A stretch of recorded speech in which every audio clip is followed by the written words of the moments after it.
Hello, this is the video to go over the midterm essay prompt. Click on here, you'll notice that everything is embedded. Excuse me. Read over the prompt. So just make sure that you have, after you read it, you may need to pause, but make sure you have a character that you chose from To Kill a Mockingbird, a character from I Know Why the Caged Bird Sings, and one character from the Isms readings. Maybe it's Judith Cofer, maybe it's Brett Staples, but remember the readings are here. So you've already used or read these three articles, but I want you to choose one person from these three, one from Mockingbird and one from Caged Bird, and you're going to compare and contrast them and what makes them a mockingbird. So this is how I would set it up. Introductory paragraph, introduce the characters. Where are they coming from? If you choose Maya, she's coming from what novel? If you choose Atticus or Tom, which novel are they coming from? Or Judith Cofer was also a mockingbird and she comes from the article blank. And then your thesis should be clearly stated. These three characters are mockingbirds because of the innocence, blah, blah, blah. But make sure that your thesis is very clear. Alright? And since it's a compare and contrast, we need to have a compare or a contrast word in there. So you may want to say something about, although two of the mockingbirds were similar or more similar than one of the others was, there's a difference or something. That's up to you, but make sure you have a similar word or a contrast word, because it's a compare and contrast essay. So then the next one, I would say, topic sentence, talk about your first mockingbird, give support, use the novel or the article, whichever character you're starting with first, second character, third character, and then the fourth character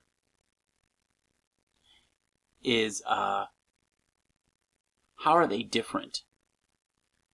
So we know they're similar because they're all innocent, but how are they different? Maybe the context is different. Don't say one's a man, one's a woman. Go deeper than that. So maybe you'll contrast one of them to two of them, or maybe you'll contrast all three differently. Whatever works for you, as long as you have the fourth body paragraph and the topic sentence denotes or lets me know that you are going to contrast. You're not comparing here. So what does that mean? The topic sentence should have a contrasting word in it. Then your conclusion paragraph, summarize, and then your works cited page. Now this needs to be on its own page. So I'm going to show you what to do. Hold on one second. I'm going to bring up a Word document. So let's pretend this is page 5 of my essay, and I have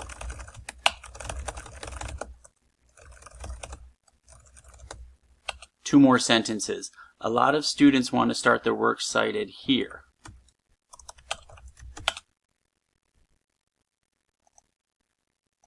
Make that bigger. And it should be centered. You should know that by now. Okay. I will take points off for this because, yes, it's centered, but works cited needs to be on its own page. And do not enter, or tab, tab, tab. It will really mess you up. So I'm just going to delete that for now. So your paragraph, your essay stopped here. Teacher, I've only used 2 lines of the last page. It doesn't matter. So come over here, hit enter. Come up, I'm going to drag this box up. Come up to insert. Insert. And you see where it says insert and then page break? Page break. And you notice my cursor has moved to the next page. So, and then you'll type works cited, highlight it, and then center it, and start here. This looks like a little lower though. Let me go up one. No, it was right. Wow. Sorry about that. So insert. No. Go back. Insert, page break. And then again, this needs to be centered. And then you can start typing in your 3 entries. The novel, the other novel, and the article that you chose the character from. So everybody, good luck with this. And this is a midterm, so please do well on it. Okay, take care.